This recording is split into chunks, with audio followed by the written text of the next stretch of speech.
You know how they said there was going to be a superhero fatigue real soon, and yet here we are 10 years later, and the latest superhero film broke all box office records, so I don't think the fatigue is here just yet. But something that I feel like is getting a sort of fatigue, and it might not be showing in box office records, but it's showing online and social media, is Star Wars.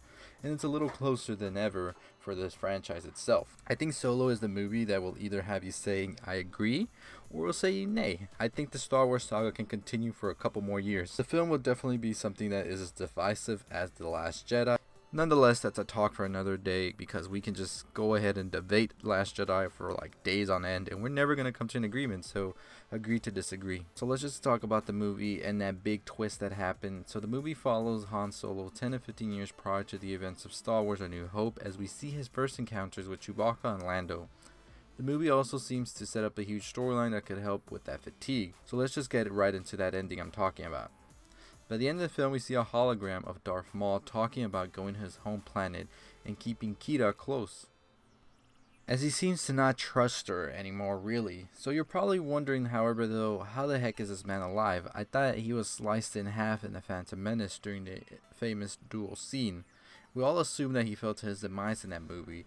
That is, if you just follow the movies. But if you go deeper into the lore that is Star Wars, and into the animated series specifically, you'll find out his will to survive was strong. In Star Wars The Clone Wars, the animated series, this is where it's all explained.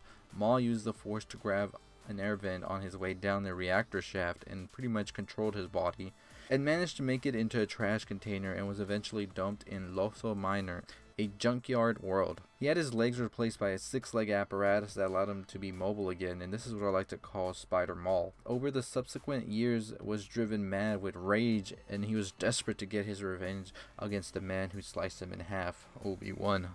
He was then discovered by his brother Savage Opress and brought back to society, eventually becoming an antagonist in the Clone Wars. This is where he had many different encounters with Obi-Wan on a number of occasions. And eventually he did leave Spider-Maul and became normal with cybernetic legs again, as we get the hint in the end of Solo, and as he is talking to Kira. So what the hell does this mean for the future of Star Wars movies, and where are we headed to? I mean, we won't be seeing him in the new trilogy because he is eventually killed by Obi-Wan in the animated show. But that doesn't mean this is the last we will see of Maul in the Star Wars movies. As we know, he has a long history with Kenobi, and that can be explored most definitely in a Solo future movie if Kenobi does appear in that movie, and that this movie generally gets a sequel, which kind of feels like it might not, just based on the critics' response, but money talks, so box office numbers will have to wait. But I believe that we will definitely get to see a Kenobi Star Wars story, because the fans have been riling up for this one and they cannot disappoint. And this is definitely where we can see Maul be pitched in and make his shocking return even better for sure.